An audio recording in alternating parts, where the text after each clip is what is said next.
नमस्कार। कभी ये सवाल मन में उठता है कि खुद को जानने का, आत्म साक्षात्कार का असली रास्ता आखिर है क्या?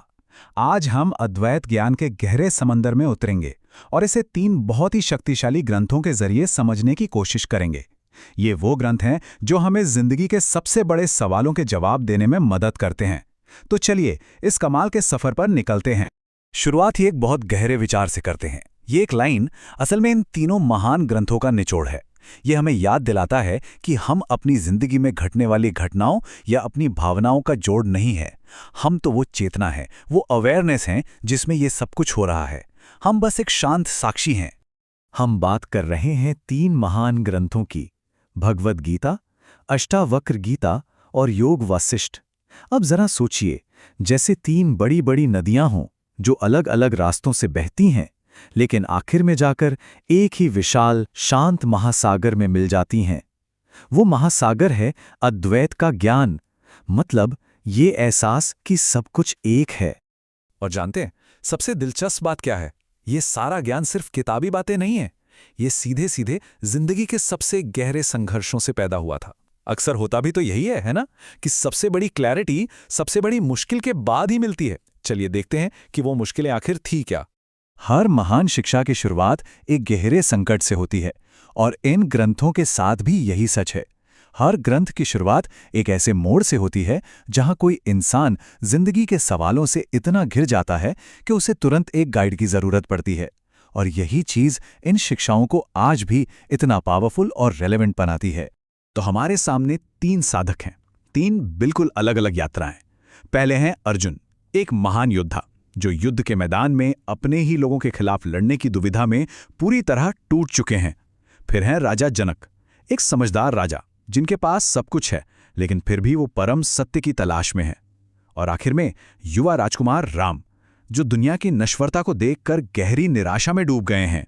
तो इन 3 अलग अलग संकटों का हल कैसे निकलता है? क्या सबके लिए एक ही जवाब है? जी नहीं, बिल्कुल नहीं। मंजिल भले ही एक हो, परम स्वतंत्रता या मोक्ष, लेकिन रास्ते उतने ही अलग हैं जितने कि ये लोग खुद। चलिए अब जरा इन 3 अलग अलग रास्तों को कंपेयर करते हैं। अब यहां देखिए अप्रोच में कितना फर्क है। भगवद गीता एक बैलेंस्ड इंटीग्रेटेड रास्ता बताती है जिसमें कर्म, भक्ति और ज्ञान तीनों का बड़ा सुंदर संगम है। वहीं दूसरी तरफ अष्टावक्र गीता बहुत सीधी और रैडिकल है। वो कहती है कि मुक्ति अभी इसी पल में मुमकिन है। और योग वासिष्ठ मन की गहराइयों में उतरता है। ये सिखाता है कि ये दुनिया हमारे मन का ही एक प्रोजेक्शन है और मुक्ति मन को समझने से ही मिलती है। कर्म के बारे में सोचिए, यानी हमारे एक्शन के बारे में। यहां पर फर्क सबसे साफ नजर आता है। भगवद गीता कहती है कर्म करो लेकिन फल की चिंता मत करो। ये है कर्म योग का रास्ता। लेकिन अष्टावक्र गीता का नजरिया बिल्कुल अलग है। वो कहती है आत्मा तो कभी बंधी ही नहीं थी, तो उनके हिसाब से मुक्ति के लिए कर्म जरूरी नहीं है ना? ये एक दिलचस्प विरोधाभास। अच्छा, तो इतने सारे अंतर देखने के बाद ये सवाल तो उठता ही है कि क्या ये सभी रास्ते सच में एक ही मंजिल पर ले जाते हैं, या ये अलग अलग फिलॉसफी हैं? चलिए अब उस सुनहरे धागे को ढूंढते हैं जो इन सभी शिक्षाओं को एक साथ जोड़ता है। ये सच में सबसे जरूरी सवाल है। क्या ये सभी अलग अलग नावें एक ही किनारे पर पहुंचती हैं? और इसका जवाब है एक बहुत बड़ा हां। उनके तरीके अलग हो सकते हैं, लेकिन उनका दिल, उनका सार एक ही है। आइए देखें कि वो साझा सार क्या है। तो बात घूम फिरकर एक ही जगह आती है। चाहे कोई भी रास्ता हो, मूल सत्य एक ही है कि हमारा सच्चा स्वरूप, हमारी आत्मा हमेशा से है और कभी बदलती नहीं। सारा दुख बस इसी सच को भूल जाने से आता है। और सच्ची आज़ादी कहीं बाहर से नहीं मिलती, वो अपने असली स्वरूप को पहचानने से मिलती है। और सबसे खूबसूरत बात तो ये है कि मुक्ति पहले से ही मौजूद है, वो हमेशा से थी। और ये हमें सीधे उस शुरुआती विचार पर वापस ले आता है, जागरूकता। यही वो कॉमन मंजिल है। इसको ऐसे समझिए जैसे सिनेमा का पर्दा हो।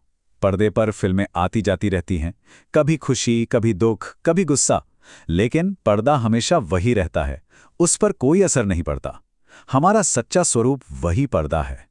और एक सवाल के साथ इस चर्चा को खत्म करते हैं। हमारी आज की इस भाग दौड़ भरी दुनिया में इन पुराने रास्तों में से कौन सा रास्ता सबसे ज्यादा कनेक्ट करता है? क्या यह भगवद गीता का प्रैक्टिकल कर्मयोग का रास्ता है, या अष्टावक्र गीता का वो क्रांतिकारी आह्वान कि आत्मज्ञान अभी इसी पल में हो सकता है, या फिर योग वाशिष्ठ का वो मनोवैज्ञानिक तरीका जो मन की गहराइयों को समझने पर जोर देता है। ये सोचने वाली बात है कि कौन सा रास्ता आज सबसे ज्यादा जरूरी लगता है। ये विश्लेषण गणपत व्यास द्वारा आपके लिए लाया गया है। तो अगर आपको ये चर्चा अच्छी लगी तो और जानने के लिए lifedevote.com पर जरूर जाएं। ये सुनना भी दिलचस्प होगा कि कौन सा रास्ता सबसे ज्यादा आपके साथ रेजोनेट करता है। तो नीचे कमेंट्स में अपने विचार जरूर बताइए और इस तरह की और गहरी बातों के लिए सब्सक्राइब करना न भूलें। हमारे साथ जुड़ने के लिए धन्यवाद।